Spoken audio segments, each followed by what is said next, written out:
Ayan mga tol, oh. Tinatabasan yung ating piston. Yan.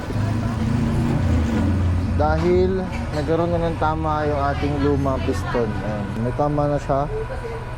So ngayon, magbabayad tayo ng bago.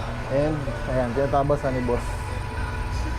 Detailed ang paggawa ni boss sa ating piston. Okay lang. Yun, tapos na yung ating piston profile.